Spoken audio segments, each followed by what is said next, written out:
Oke, di pertemuan kali ini kita akan membahas chapter baru nih, yaitu mengenai stock valuation. Nah, mungkin kita langsung aja nih masuk ke dalam problem 3.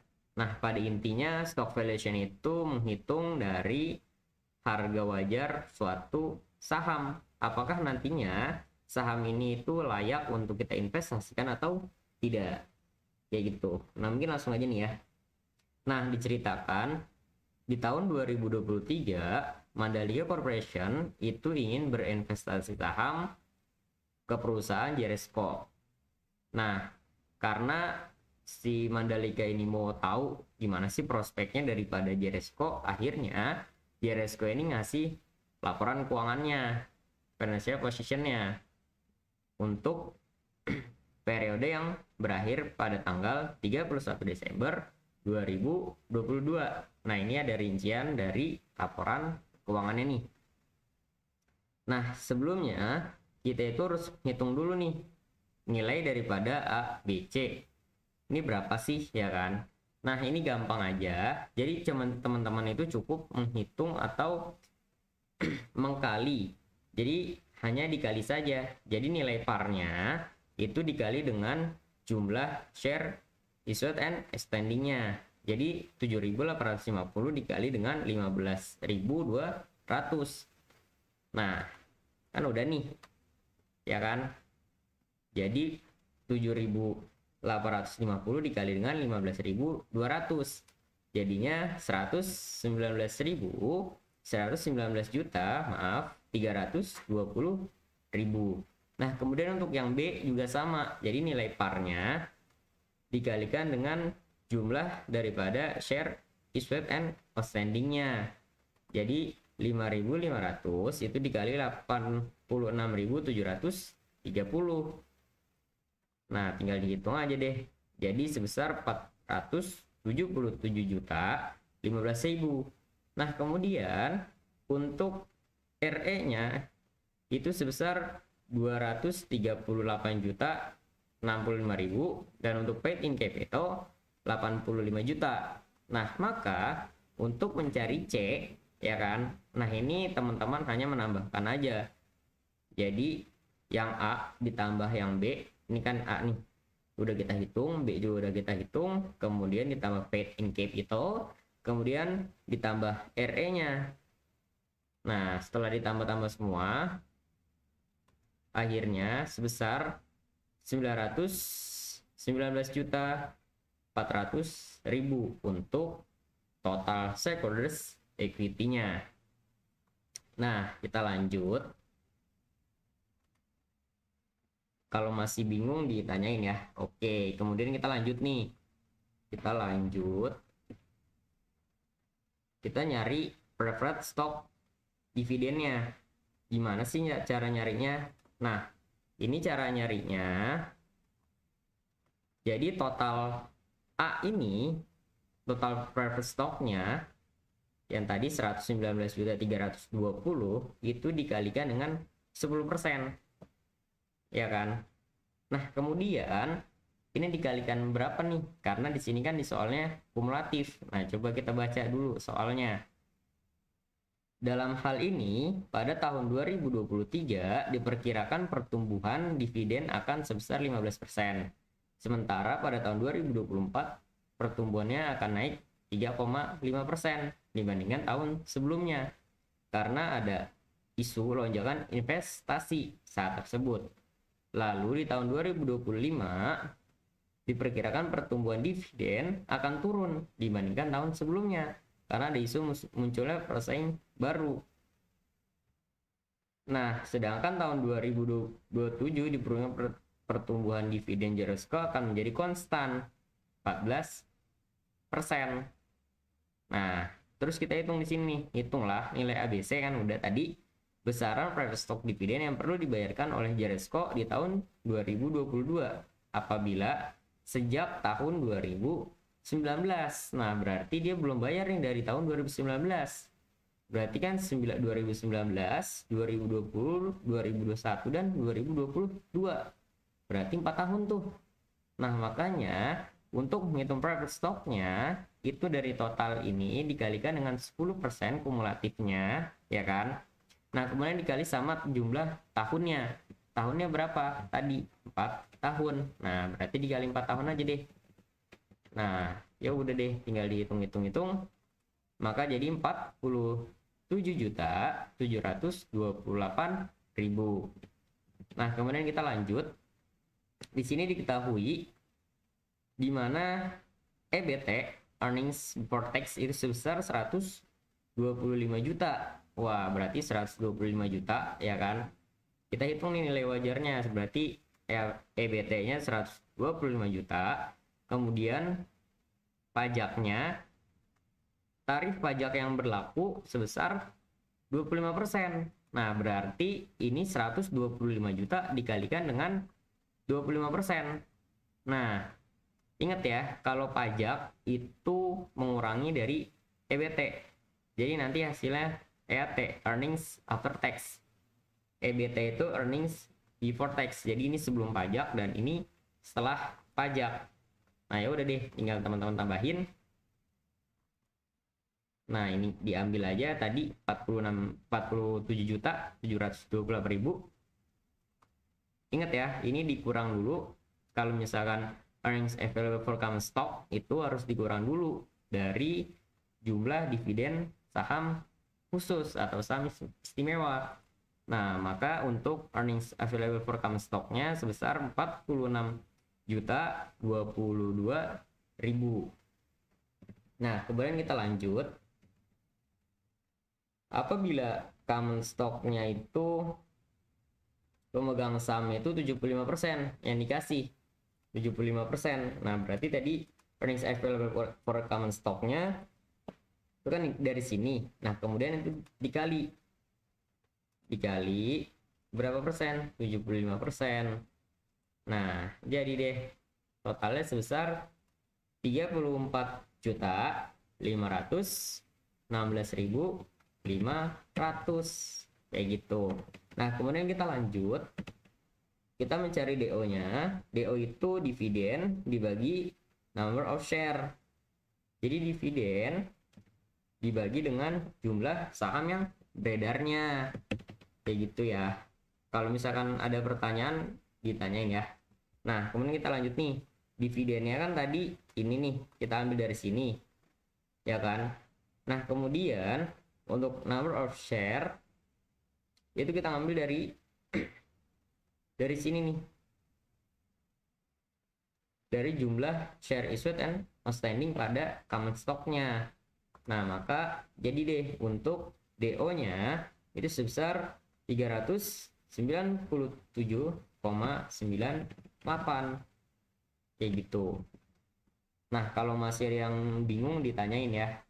Oke, selanjutnya kita hitung nih nilai wajar obligasi. Nah, sekarang kita masih hitung. Berarti kan ini dari di tahun 2022 ya. Akhir tahun 2022. Nah, berarti sekarang dihitung dari 2023 nih. 2023 diperkirakan pertumbuhannya akan sebesar 15%. Nah, untuk DO-nya kita ngambil dari sini nih, 397 ini. Nah, kita pindahin. Kemudian untuk growth-nya bertambah 15% dari soal ya. Nah, kemudian untuk DT-nya itu dikali aja sama teman-teman. Kemudian untuk return-nya itu 15% nih. 15%. Nah, makanya ini R-nya 0,15 atau 15%. Nah, kemudian ini PV of dividend ini cuman teman-teman tambahin aja. Teman-teman kali, maaf. Jadi dari DT dikali dengan PVIF. Nah, selanjutnya ini untuk nilai DO itu dari DT tahun sebelumnya. Jadi dari sini dipindahin aja deh ke depan. Nah, kemudian untuk tahun 2024 pertumbuhannya akan naik lagi sebesar 3,5%. Nah, berarti kan dari 15 tambah lagi 3,5%. Jadi 18,5% ya kan, tambah 1 jadi 1,8 185 sama aja sih, 1 ditambah 18,5% ya kan. Nah ini tinggal teman-teman kali. Ini untuk returnnya 0,15 dan ingat n-nya pangkat 2. Nah kemudian ini juga dikali aja. Nah kemudian kita balik lagi untuk tahun 2025. Di sini pertumbuhannya akan turun. Dia turun nih. Turun 5,5. Nah, tapi kita ngambil dulu dari DT tahun sebelumnya. Nah, di sini mengalami penurunan. Tadi 18,5% ya kan. Nah, sekarang turun 5,5%, jadinya 13%. Tambah 1, 1,13. 0,13 jadinya. 1 tambah 0,13 sama dengan 1,13. Ya udah deh. Tinggal teman-teman kalikan. Ininya pangkat 3 ya. Untuk returnnya tetap sama 15%. Nah ini tinggal teman-teman kaliin dari DT dikali PPIF. Nah ini dipindahin. Kemudian untuk 2026 diperkirakan pertumbuhannya akan menjadi sebesar 13,5%. Nah berarti ini pindahin dulu ya dari DT. Ini jadinya 13,5 dari soal nih ya, dari soal. Nah, kemudian untuk DT-nya ya udah deh, tinggal teman-teman tambahin aja ya kan. Teman-teman kaliin. Dikaliin ya. Nah, untuk ini dipangkatin 4 karena tahun keempat. Nah, berarti untuk PV of dividend itu PPF dikali sama DT-nya aja. Nah, jadi deh, tinggal teman-teman total. Akhirnya sebesar 1.608,72 kayak gitu. Nah kemudian untuk menghitung PV of stock ya udah deh, tinggal teman-teman masukin ya kan. Jadi rumusnya DO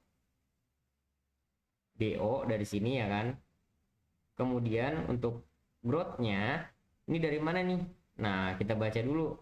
Ternyata pada tahun 2027 dan seterusnya ini akan konstan sebesar 14%. Akan konstan 14%. Berarti akan mengalami pertumbuhan sebesar 14%. Nah, berarti untuk menghitung ini, kalau misalkan ada bacaan dan seterusnya, ini nggak usah dihitung. Berarti cukup tahun sebelum ada bacaan dan seterusnya. Kayak gitu ya. Berarti kan di sini 2027. Berarti sebelumnya 2026. Berarti cukup aja untuk menghitung yang kotak ini. Jangan sampai kelebihan ya. Nah, kemudian untuk menghitung PV of stock-nya itu baru kita pakai yang konstan ini 14%. Nah, kan udah diketahui ini semuanya. Ya udah deh, tinggal dikali ya kan. Jadi deh. Nah, kemudian untuk menghitung PO-nya, ya udah tinggal teman-teman tambahin. Nah, jadi deh untuk PO-nya sebesar 46.947. Nah, apabila di nomor 3 ini, apabila harga pasar saham biasa milik Jeresco itu 40.000, maaf, tentukanlah apakah sebaiknya membeli atau enggak nih. Sebaiknya membeli atau enggak nih.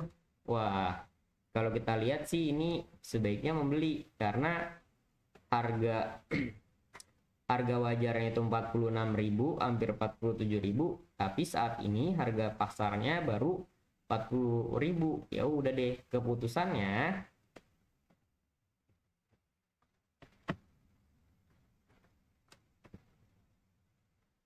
sebaiknya kita membeli. Sebaiknya Mandalika Corporation membeli saham Jeresco karena nilai wajar dari sahamnya lebih tinggi daripada harga pasarnya. Kayak gitu.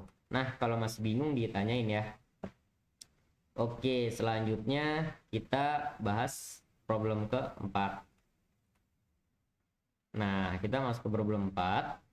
Jadi seperti biasa kita cari dulu nilai ABC-nya. Kayak tadi, di sini preferred stock par dikali dengan share issued and outstanding-nya. Ya udah deh, tinggal dikaliin aja.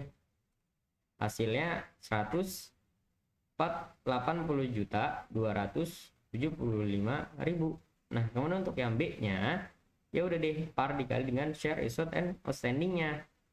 Dikaliin aja. Nah, jadi deh sebesar 569.449.000. Nah, kemudian untuk nilai C-nya, ini kan udah diketahui total stockholders equity, ya kan? Nah, berarti dikurangin aja sama nilai A. Tadi nilai A segini, ya kan? Nilai B juga segini, udah kita hitung.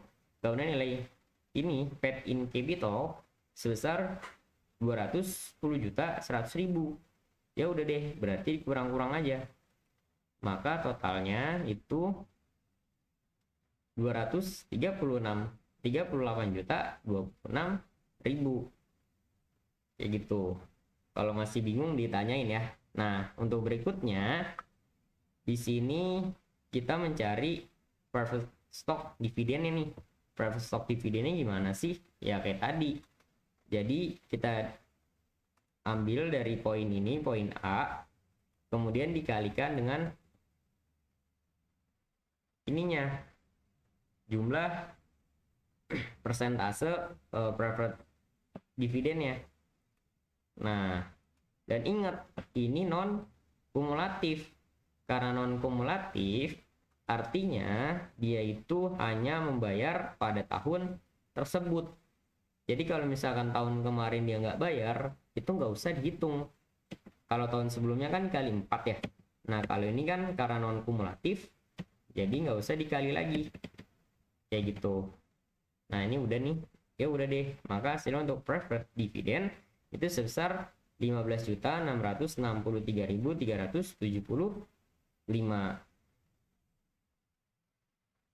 Nah, kayak misalnya di sini nih, apabila sejak 2019 itu belum membagikan preferred stock dividen. Nah, walaupun dia belum ngebagiin, tapi karena di sini statusnya non kumulatif, maka nggak perlu dikali lagi. Cukup di tahun ini aja atau cukup di tahun 2023 aja, kayak gitu ya. Nah, kemudian kita lanjut. Di sini dimana earnings after tax-nya itu sebesar 560.500.000. Nah, sini FCS ya kan.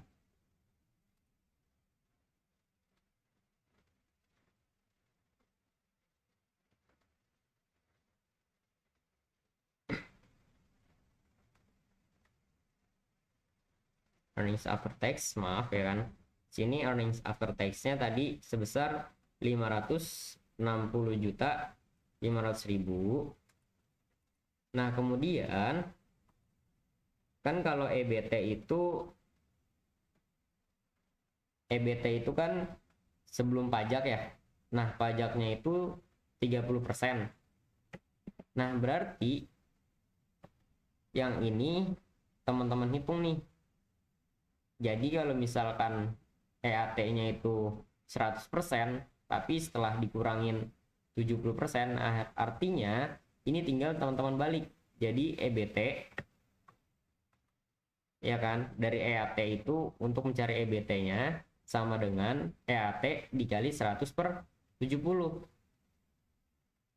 Kayak gitu. Nah, kemudian kalau ini sih bisa aja teman-teman kurangin deh.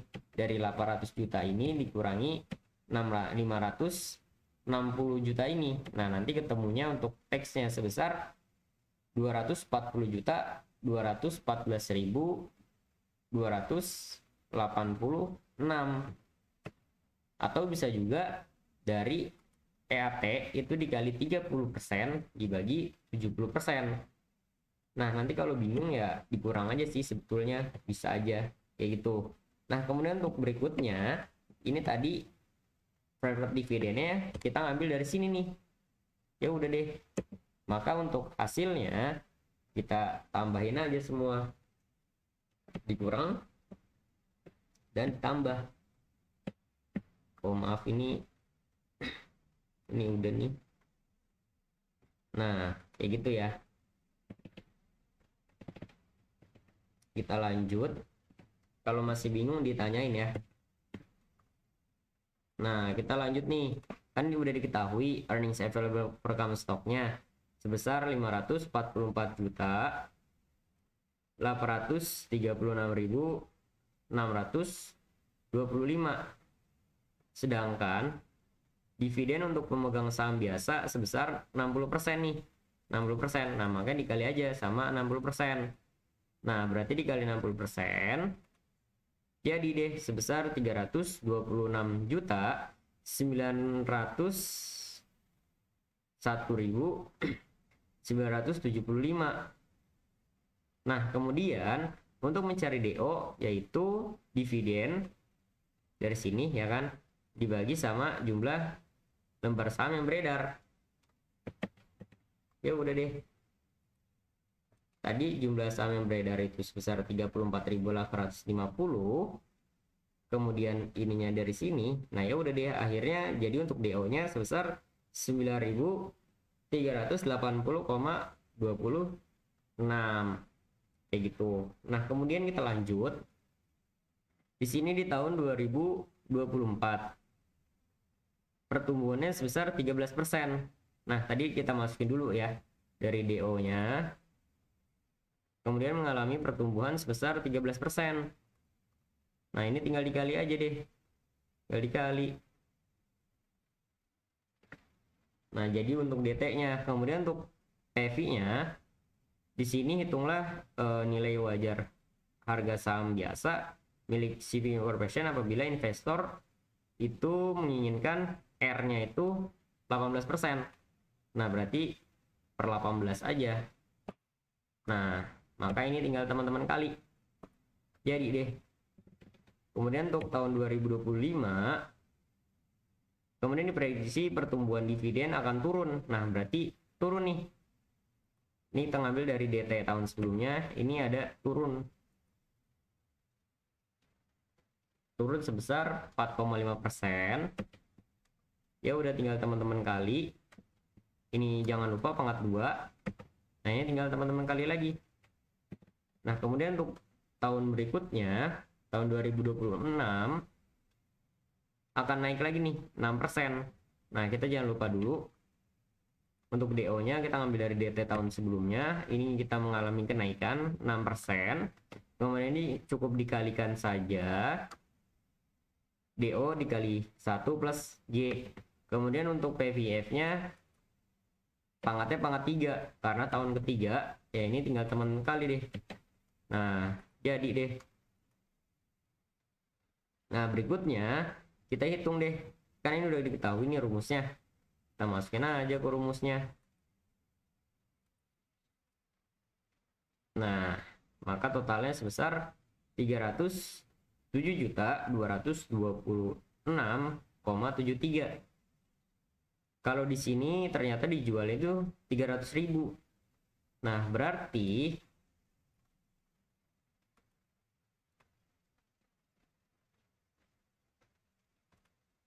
dia itu under value. Maaf ini salah, under value. Karena nilai intrinsik itu lebih besar daripada market value-nya. Artinya dia itu layak untuk dibeli. Kayak gitu. Nah, kalau teman-teman masih bingung, ditanyain aja ya. Nah, nanti kalau misalkan pada saat UTS, misalkan pada saat UTS itu market value-nya lebih besar nih. Market value-nya lebih besar. Ya udah berarti di sini overvalued dan di sini tidak membeli. Nah, keputusannya sebaiknya investor tidak membeli sahamnya kalau seandainya overvalued atau nilai intrinsik lebih rendah daripada market value-nya. Kayak gitu. Nah, kalau teman-teman masih bingung ditanyain ya. Oke.